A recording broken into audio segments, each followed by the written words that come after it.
It's time for another episode of MoState Update, the official podcast of Missouri State Athletics. Now, here's your host, the new voice of the Bears, Corey Riggs. Hello, everybody, and welcome to another installment of the official athletics podcast here at Missouri State University, MoState Update. I am your host, Corey Riggs. Today's show is brought to you by our sponsors, Discount Snacks and More, Sutherland's, the official hardware store of Missouri State Athletics, and the Payroll Company. This is episode number 27. We're coming to you once again from suite number 13 here inside Great Southern Bank Arena for what is going to be our basketball preview. Missouri State on Monday of this week having their media day for both men's basketball and women's basketball. So we are going to do likewise and spend this entire episode talking basketball. First up on the show, we will talk to Missouri State Bears head coach Cuonzo Martin. 13 new faces on the roster, 3 returners, and a new league in Conference USA. We will talk to Coach Zoe about all of that and more. Then after a short break, we'll return and talk about Lady Bears basketball and fourth-year head coach Beth Cunningham as they get ready for the start of their season and play here inside Great Southern Bank Arena. Both of those coaches will be on the show. Plus, we'll walk you through what's going on campus this week in our campus calendar segment before we wrap things up. So stick around. It's going to be a good one. Another episode of MoState Update is coming up next.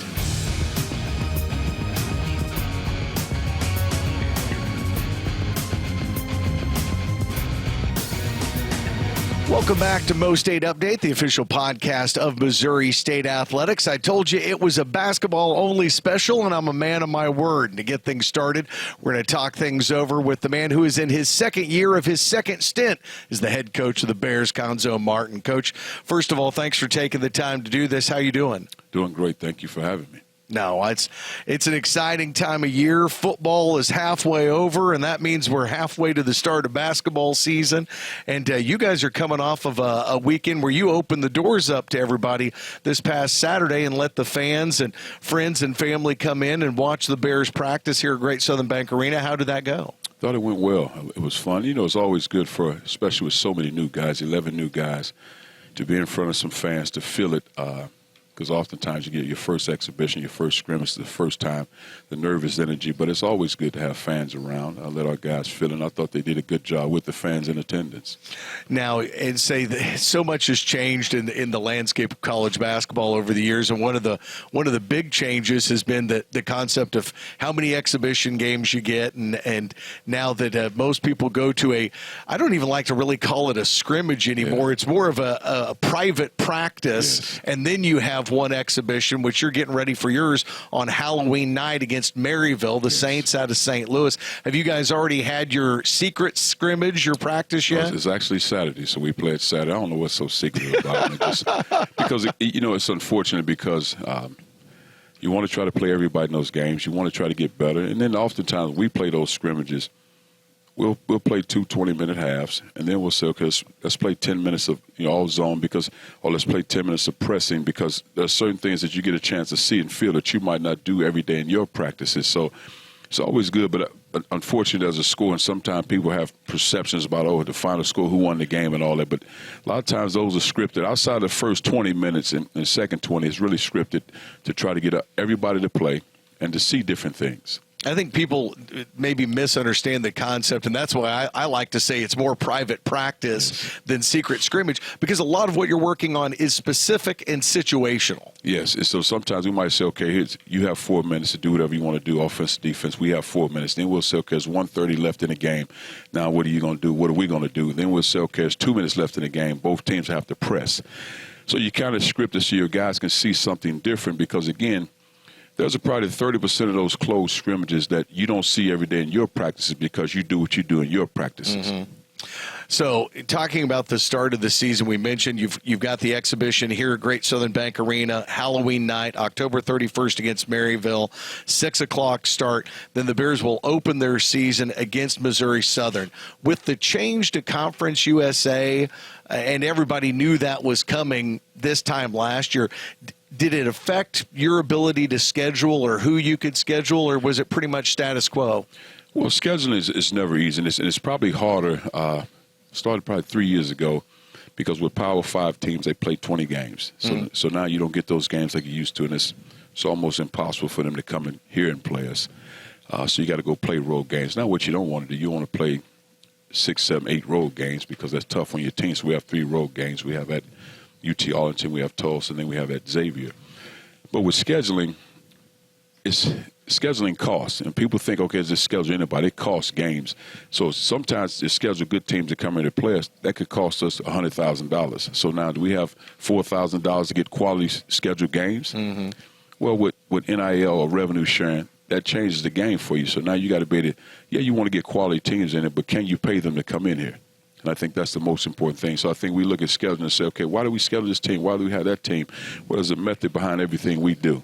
Yes. Well, and there's also the concept of whether or not it's a one-off game, whether or not you're scheduling a home and home. Is it going to be a long-standing series? So the season opener for the Bears is going to be here at Great Southern Bank Arena November 4th, Tuesday, 7 o'clock against a team that we're familiar with, Missouri Southern. As a matter of fact, we use that as an opportunity to transition and talk to you a little bit about your squad this year.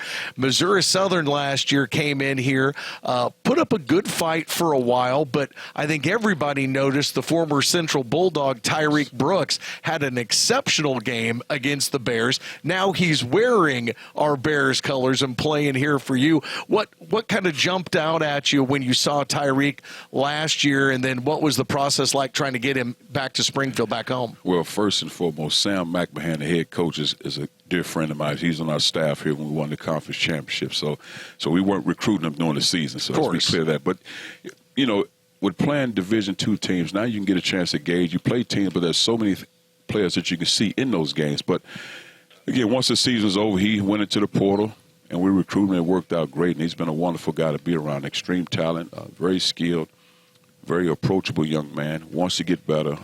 The sky's the limit for him because he has a lot of parts and a lot of tools to his game. So I definitely feel like in the limited number of practices I've got to come out and watch with you guys in the Turner practice facility, he is athletic. I feel like this whole team, athleticism, that ceiling got higher this year. Is that fair? Yes, it is fair. It just, to respect to the last year's team, it was a new team. You're trying to build something. And I thought what they did more than anything, they competed and tried their best and gave everything they had. We were just short and limited in some areas. And I'm not necessarily saying short in size, even though we lack size, but we were just limited in some areas. But I thought they put up a tremendous fight and just couldn't get over the hump. But it's a different team, so I don't want to compare the two. But you have size, athleticism, you have skill, you have guys that can make plays. You have shooting, you have guys that can go off the dribble, length, athleticism, all the parts to be successful. I think more than anything, because I've always been a guy that, defend, rebound, play hard, play tough, play together. But I think the thing that we can't take for granted and can't be understated is the intelligence of how you play the game. And I think more than ever, the intellect is a premium in today's game because so many guys are skilled, but I'm not sure the fundamentals are where they need to be in terms of teaching the game. So we also look for guys that have the intellect to be great students of the game. That's what I was going to ask. Are we talking about just overall intellect? Are we talking about basketball IQ? Well, I like to have both because, again, so I'll take it off the court.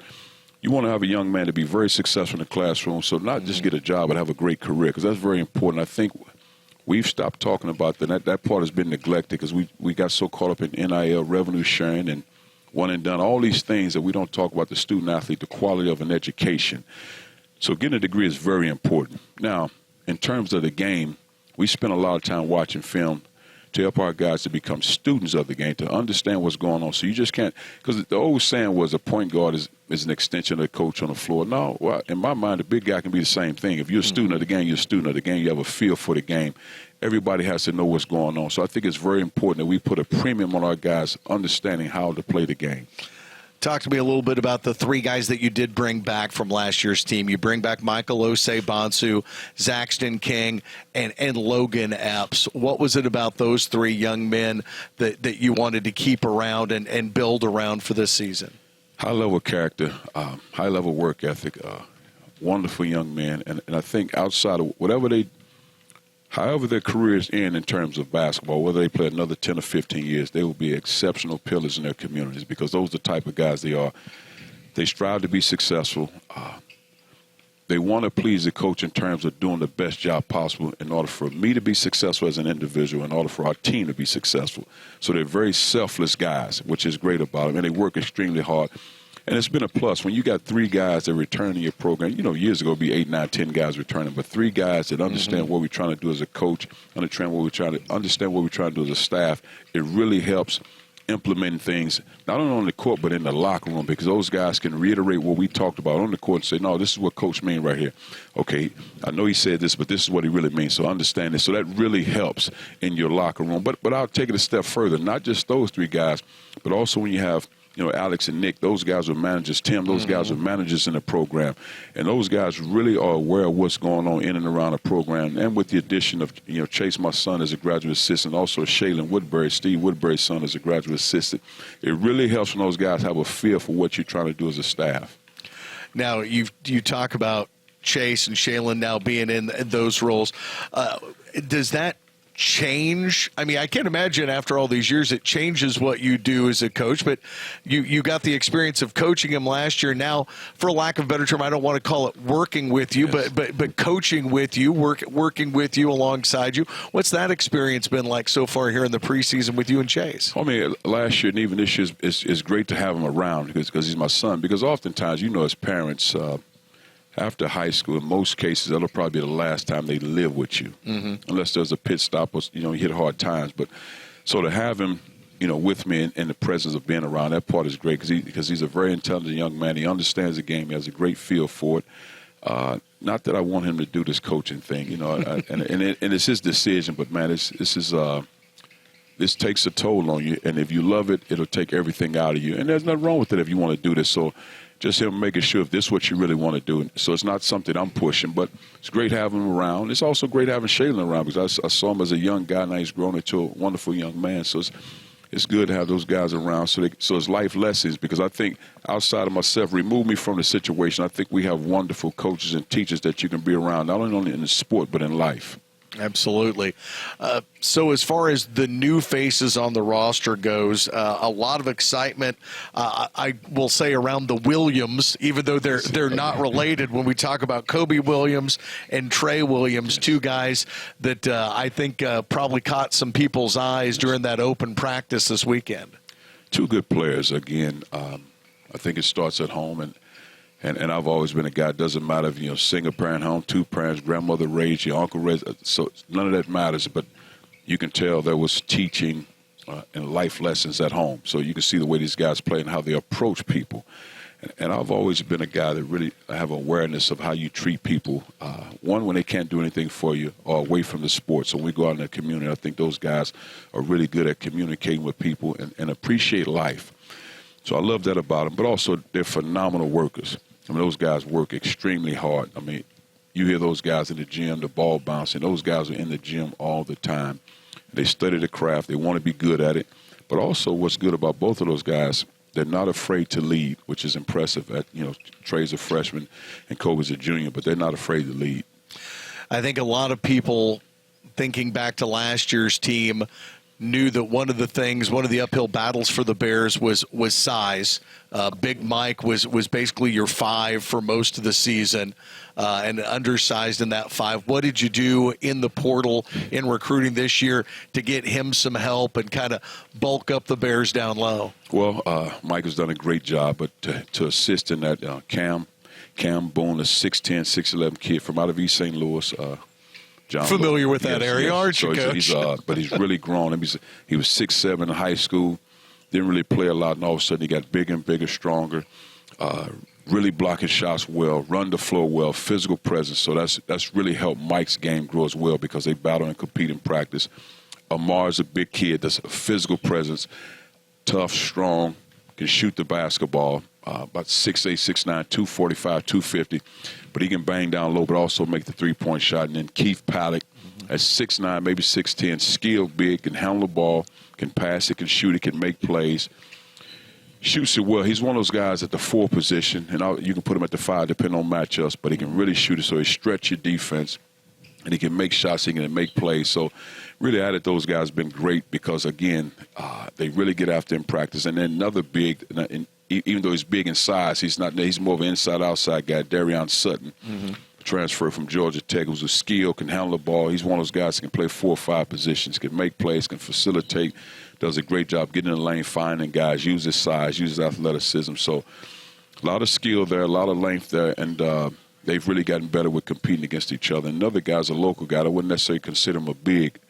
Colin is a guy from Greenwood High School. Has done a good job. And really for him, the growth is just banging with those guys on a consistent basis, the physicality, and he doesn't back down, and he continues to learn, continues to grow, and his confidence is really growing because, again, man, when you go against the high school guys you go against now, all of a sudden you go against these guys, just Mike Bonsu alone, that's going to take a physical toll on you. and Colin has really grown in that. And he was a heck of a shooter in high school, already had that in his bag, now picking up the physical part of the game. I wanted to ask you, too, about one of the things that's different maybe in this roster than in rosters in years past when you've been here in Springfield is you guys went international for a player this year, and I apologize if I mispronounce Ryder's name. I think it's Cheeseman, yes. But you went out and got a point guard from Australia. Well, I think you'll see a lot of international guys because we'll recruit them. Now, again, you have to fit what we're trying to do. But, 6'4", point guard, more of a driver, facilitator, use both hands well around the rim. He's a left-handed guy, but a lot of times around the rim, in most cases, he'll use his right hand. But he's really getting his body condition-wise because the physicality, here in America, and he's adjusting to that. He's been banged up a little bit, but he's had really 2 good days of practice. But gets to the paint, makes plays, sees the floor. One of our better guys are passing the head and passing across court, which sometimes you take that stuff for granted, little things, but he can see stuff across the floor or passing the head, which, again, sometimes, you dribble the ball 5-6 times, but all it takes is one and get it up the floor. He does a good job with that. I want to ask you one more thing before I let you go. There's been a lot of conversation, obviously, about the move to Conference USA, how that's going to be different from competing in the Missouri Valley Conference. I wanted to ask you about the styles of the 2 leagues, because I always felt like your background, Big Ten basketball, Purdue, Gene Cady coaching tree, matched perfectly with the Valley. Most schools, I felt like it was always a rock fight. It was first one to 65 wins, physical, hard-nosed games. Is that going to be a similar style to Conference USA, or are they going to be, a little bit more wide open, run the floor, lots of threes? Well, I think it's a great question, but I think with the transition, with all the schools in the Conference USA, because I think in 2023 they added 5 schools in Conference USA. Yeah. So what happens is you have a mixture of both. So we watch a lot of teams, and as a student of the game, you see teams, you see coaching styles. So it's not necessarily schools; it's more the coaching the style. So I would say it's a combination of, as a fan, if you're watching or you're hearing, I would say it's a combination of Big Ten style and a combination of SEC and Big 12. Because what happened is the implementation of different programs that came from other conferences. So it'd be a little bit of both. Now, and I think what it comes down to is you imposing your will on the competition. All right. Well, it's going to be fun. Excited for the season. Coach Cuonzo Martin joining us here on MoState Update. Don't forget, if you want tickets for Missouri State Bears basketball this season, you can go online, buy them now. MissouriStateBears.com/tickets is the place to go to get them online. And the Bears season opens up with their exhibition game Halloween night, October 31st at 6 o'clock here against the Saints from Maryville out of the Great Lakes Valley Conference. We're going to take a break. When we come back, it's Lady Bears basketball time. So we'll talk things over with head coach Beth Cunningham on this episode of MoState Update.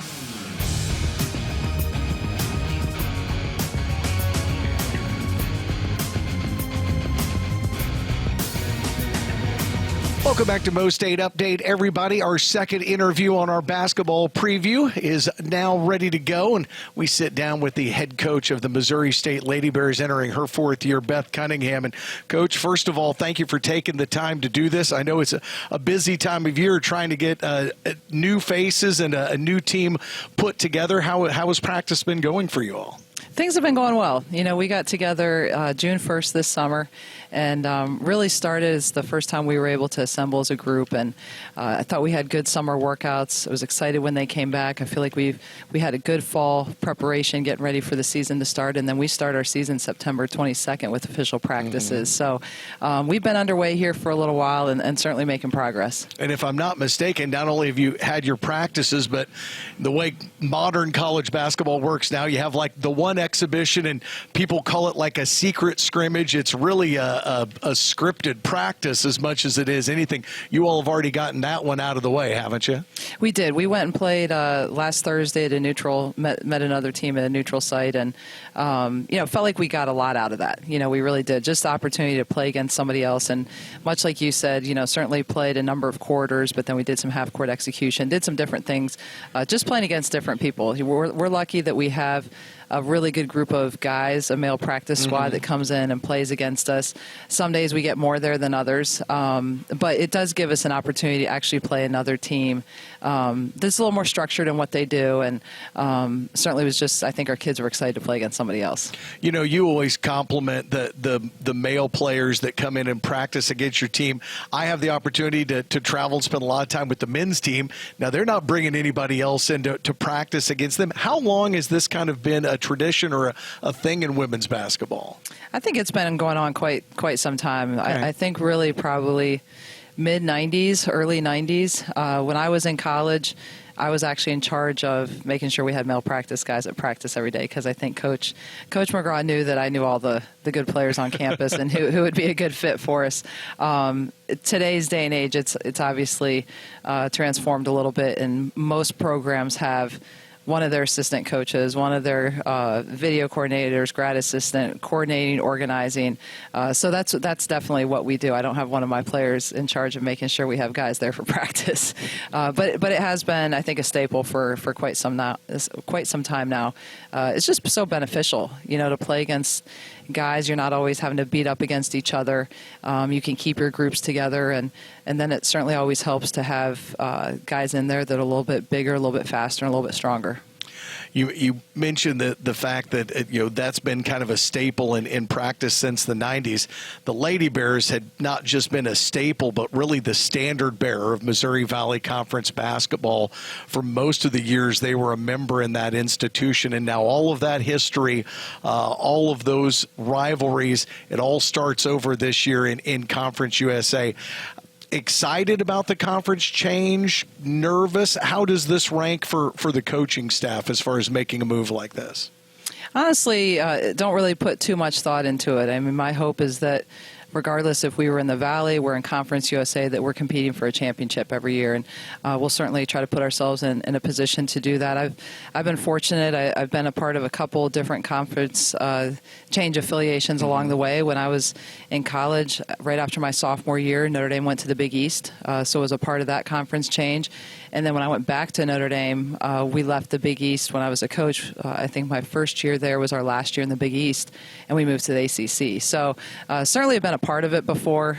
To me, probably the biggest difference is just the geographical footprint is drastically different in terms of 3 time zones. Yeah, in terms of how, don't remind me, just in terms of navigating what that typical travel day with travel partners, just what that entails and what it looks like. And so I think, once, even though I've only been here for 3 years, you got in a routine of this is kind of how we operate and how we go about things. And it's definitely going to be different. There's no question about it. So I think more than anything, it's just navigating the nuances of the different travel, the different geographic footprint, how to make sure that your kids are prepared but also well rested. And, it's all going to be new for us. There's no question about that. Yeah, I'm getting ready to leave town for our 7th football game of the season, and this will mark off my 4th and final time zone in the U.S. as far as the bingo card goes for the year. It took me 7 games, and I got all 4 time zones marked off now before basketball season even starts. But when you look at Conference USA and you look at the lineup, they've got teams that have tradition like the Lady Bears. They have teams with good postseason resumes. The league comes out, preseason poll puts you all 4. They don't maybe know as much about you as the folks of the Valley do. Where do you think the Lady Bears fall in here in the early going as far as the hierarchy of Conference USA? Honestly, I have no idea. And honestly, at this point, I don't really care where people think we are or where we think we are. Bottom line is it's going to come down to going out and improving yourself night in and night out. So, I think we've recruited a group. We've put together and assembled a team that I think we can compete with anybody. So we'll see how the chips may fall. But really, these preseason rankings anymore, it's kind of interesting. We're still doing it because, quite honestly, when I was asked to fill out a poll and do the all preseason teams, I knew very little. I really had to do a lot of homework to even be able to make some educated guesses in terms of who I thought potentially would be at the top, and then also who the best players are in the league. Rosters have changed so much. I think it's on average there's 7 new kids per school. I think if you average it out. So you're turning over 50% of your team pretty much whether every it's year. Graduation, whether it's transfer portal, things like that. So, even though we might be familiar with some of the teams, rosters are very different. So it doesn't do me a whole lot of good to watch some of these teams from last year play because their personnel is so different. But certainly have some familiarity with some of the coaches in the league, traditionally what they've looked like, not top to bottom, but we've played Middle Tennessee. I think in my first year here, we played them in a tournament in Vegas. I've always been very familiar with Liberty, played them every year in and year out when I was at VCU, the head coach at VCU, and they were dominating the Big South before they went to Conference USA. There's some familiarity with Delaware, but it's a new coaching staff. So, played Western Kentucky here. So last year, 2 years ago in a tournament. So there's a little bit of familiarity, but more than anything, rosters have changed. Some coaches have changed. We'll just have to game plan and prepare as much as possible. The good thing is, by the time we start conference play, we'll have plenty of film on everybody. Well, your roster has changed as well. The Lacey Stokes era in Lady Bears basketball, that's come to a close. New faces on the team this year. A lot of returners, though, as well. It was hard to believe. I was sitting checking on my phone so when you roll into the start of this season, as familiar as I am and the fans are with a local player like Cayman Beckemeyer, after 2 years, she still hasn't started a game yet. So I assume that streak will come to an end this year with Cayman. I certainly expect Cayman to start for us. And honestly, I felt like she could have started for us last year. I don't know if she was quite ready right out of the gate. And honestly, we ended up going with more of a veteran starting group. Obviously, 4 of them graduated, so it was really a senior Latin group that started for us last year. But I felt like Cayman was somebody that could have had that role for us and done just as well. But once we got going and we were in a good rhythm, there seemed to be no reason to change it. And Cayman was no surprise to me being 6th man of the year. Again, she was playing big time starter type minutes and just was a huge impact for us. So I think Cayman's always been somebody that however she can help, she's willing to do it and will accept that role. And then certainly this year, heading into her junior year, it's going to be a bigger role for her. And I think she's more than ready for it. Faith Lee is a new player on the roster that was recognized by the other coaches and folks around Conference USA as a preseason all-conference player, a player to watch. What are your expectations on what we're going to see out of her as she joins the team? Well, I certainly think I know that we recruited Faith to come in and impact us. Felt like we had a need, and certainly the things that she can do is different than anybody else on our team. And, it's interesting. You go back to the preseason polls and things like that, and you look at somebody like Faith as one of our preseason kids and hasn't even played here for us. Right. But people were very aware of her in the transfer portal. There's no question about that. So I think of anybody on our roster, she's probably the one person that they had the most familiarity with, just because she was certainly a hot commodity in the transfer portal. Well, and you look at the calendar now, and you're just, at this point in time, it's the 20th. You're barely a week away from your exhibition game against Northeastern State. Your home opener is November 3rd against St. Louis, 6:30 here inside Great Southern Bank Arena. How happy are you with this schedule? Because it looks like, as you scroll through it, you've got some very big P4s that are coming to Springfield to take the Lady Bears on their home court.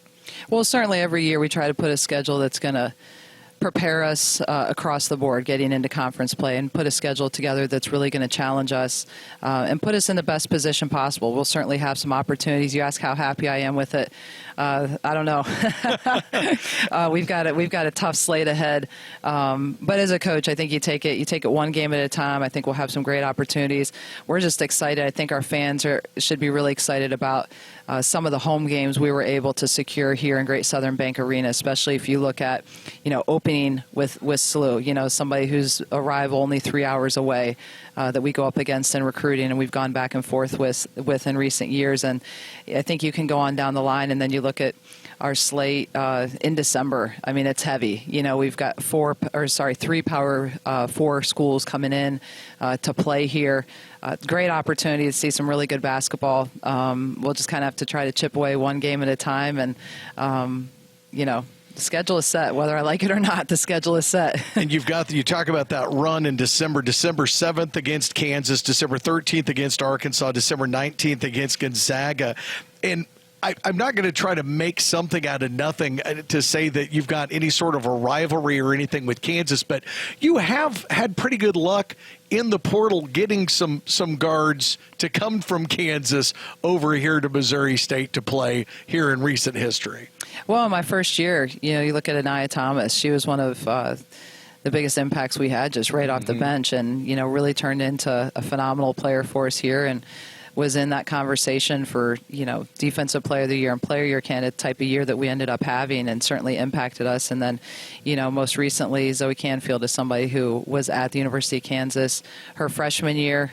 She's playing in a Lady Bear uniform now. So I don't know, people, it's the way college athletics is working out today. But I know that I think Zoe will be excited to play them here at our place. There's no question about that. I don't know. Growing up in Southwest Missouri, I like beating Kansas in anything with anybody. It just usually makes me smile. So We'll do our best. I'll be very interested in how that game goes that night. Meanwhile, you've got an MTE on the schedule this year. Coconut Hoops down in Florida. How do you like the field in that one? I guess everything's kind of gotten tightened up now, and you know who you're going to face in the early round, and then you have to wait and see how it plays out from there. It's going to be challenging. It's another really tough tournament. We played Florida State last year in a similar type of tournament. We have them in the first round, our first game this year. So the one thing that I do like is that we did play them last year, and we have some returners, that there will be some familiarity. Whether that bodes well in our favor, who knows? But Florida State has proven year in and year out to be one of the better teams in the ACC conference. It's going to be a great opportunity for our kids, opportunity to play them on a neutral floor. We'll take our best shot, see what happens, and then certainly, the next night's not going to be any easier with Coppin State and Oklahoma sitting there waiting for you. Yeah, those events like that are a lot of fun. This one, a little bit shorter travel and turnaround for you all, in this case, without it being overseas or at least outside the continental U.S. for that matter, like they have been the last couple of years. Walk me through practice right now. What's the area of focus right now for the Lady Bears as you're gearing up a week away from that first home exhibition game? Honestly, a little bit of everything. I think as a coach, though, I've tried to build our foundation and then just continue, to build on those things. But as a coach right now, try to make it a point every day to work on something new that we haven't done. So whether it be installing maybe new quick hitters, out of bounds plays, defensively, how we're guarding things. You don't want to overwhelm them, but you certainly feel like you've got to keep a pace and keep moving. And it's hard as a coach because you want to just fix everything right now, and you have to try to fix as much as you can within reason, but at the same time make sure we're still pushing ahead to try to get to some new things that we're going to be facing. But like you said earlier, we'll have a completely new starting lineup. We have 7 new kids, 3 of them being freshmen, 4 of them being transfers, and then 7 kids that are returning. So we definitely have a blend of youth, experience. We have a blend of new players and then players that have been in a Lady Bear uniform. So I think the challenge every day is just trying to blend that and figure out kind of who we are and our style of play and how that flows, and just trying to get better at it a little bit every day. I'm still shocked. You're admitting to me that you can't fix everything before you play an exhibition game this early in the season. I'm shocked that not everything is perfect at this exact moment. You rattled off, Coach, the number of new faces and returners. I wanted to ask you about one more returner that I was just blown away with last year. That was Lainey Douglas. What has the offseason meant for her after her freshman year, now coming in to her second year here? Lainey had a great freshman year for us. And, the thing that happens when you're a freshman and you impact the way that she did, it's icing on the cake. You hope that it can happen. You're not sure if it'll happen. There's such a different transition for every kid, being a freshman, new to college basketball, all the things that you have to encounter along the way in that first year, being away from home, just all those challenges. And then as you go into your sophomore year, after you've had a really impactful freshman year, it's real easy to just think, well, everything I do is still icing on the cake. And that's not the case. The standards change, the expectations have changed.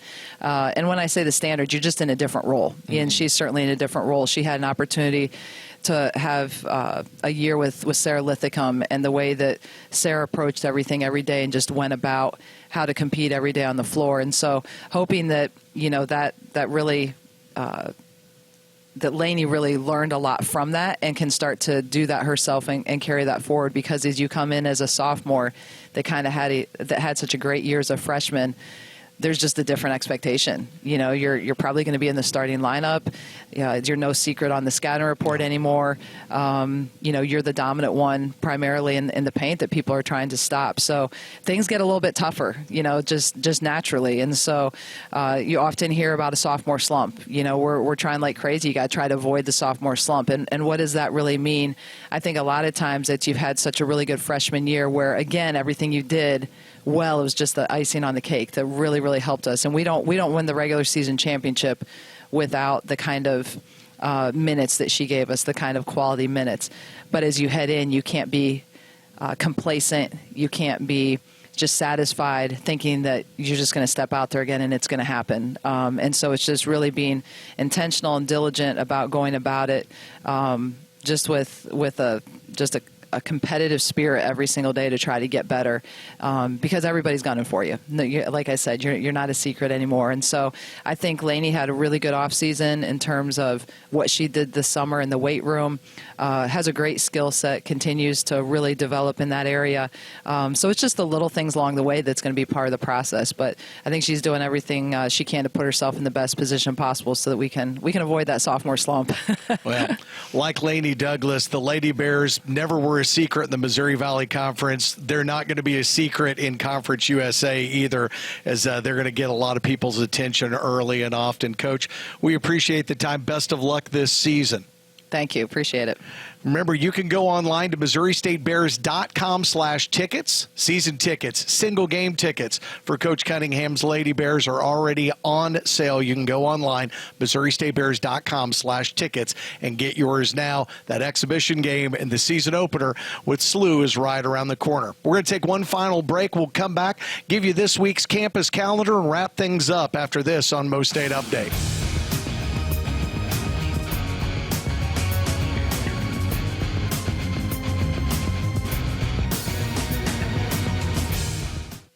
Well, it's time to wrap up this installment of MoState Update, the official podcast of Missouri State Athletics. But before we do, we always like to go through our weekly campus calendar and let you know what events you could be attending here in Springfield at Missouri State.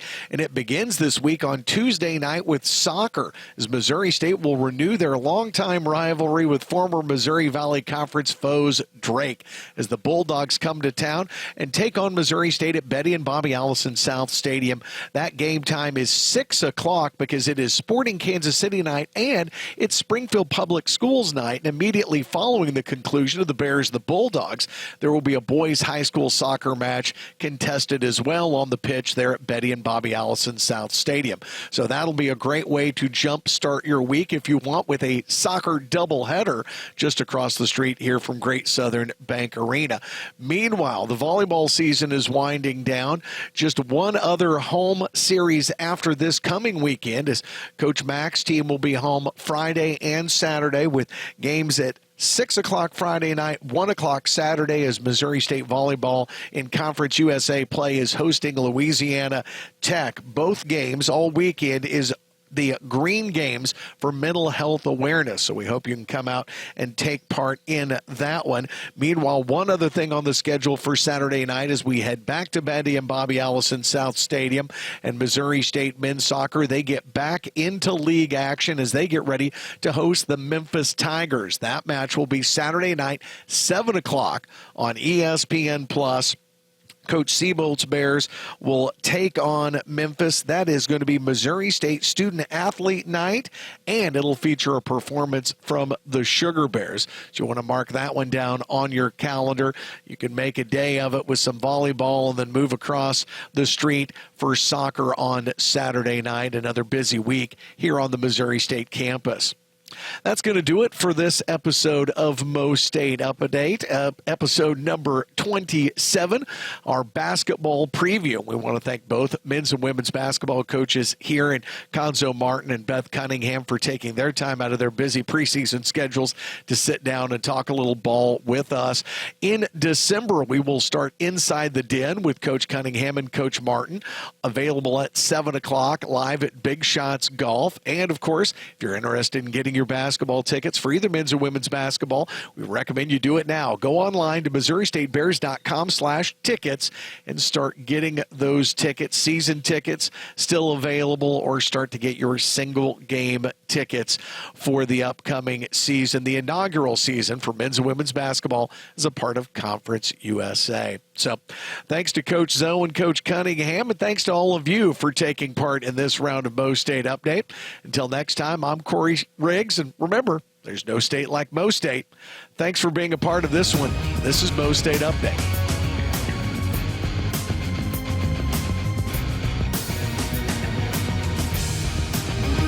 You've been listening to the MoState Update with Corey Riggs. The preceding has been a Learfield presentation on the Missouri State Sports Network.